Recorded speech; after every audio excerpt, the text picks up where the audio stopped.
cerita sebelum tidur. Kik. Jangan lupa subscribe ya dan nyalakan tombol lonceng. Alat ajaib pengecil tubuh. Suasana di dalam garasi tampak sunyi, dengan berbagai barang lama yang berserakan di seluruh ruangan.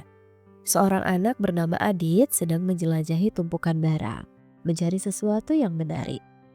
Matanya tertuju pada sebuah kotak kayu tua yang tampak usang, berdebu, namun ada kilatan cahaya yang keluar dari dalamnya.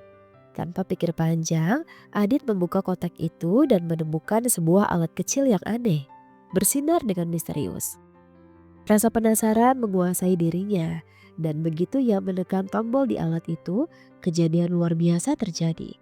Dalam sekejap, tubuh Adit mengecil dengan cepat hingga ia hanya sebesar semut, terjatuh di lantai dengan kebingungan dan ketakutan.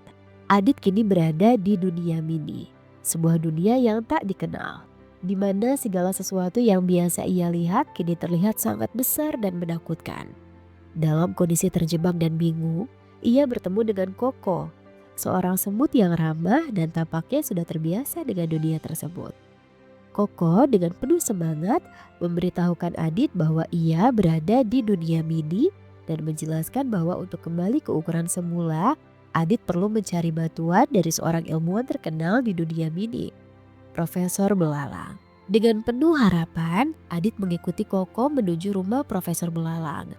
Mereka melewati hutan kecil yang penuh dengan tanaman besar, dan Adit harus berhati-hati agar tidak terinjak oleh binatang raksasa atau tersesat di jalur sempit.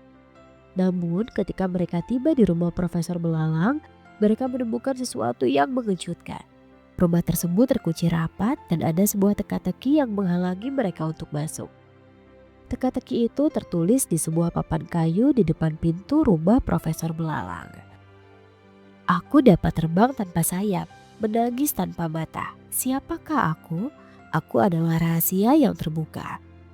Adit terdiam sejenak, berusaha memahami teka-teki itu.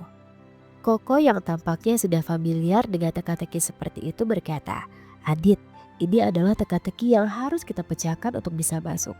Coba pikirkan baik-baik." Adit mulai merenung, memikirkan berbagai hal yang mungkin berkaitan dengan teka-teki tersebut.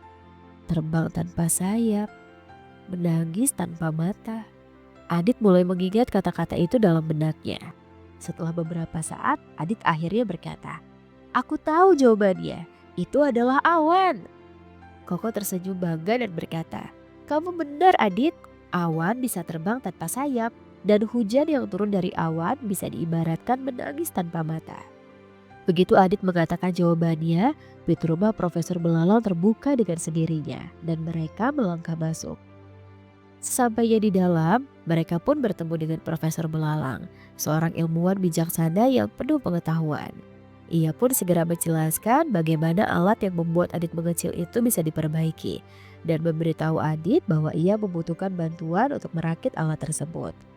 Adit yang semakin penasaran bertanya tentang asal-usul alat tersebut. Profesor Belalang dengan senyum bijak mulai menceritakan bahwa alat itu bukan ciptaannya, melainkan warisan dari ayah Adit.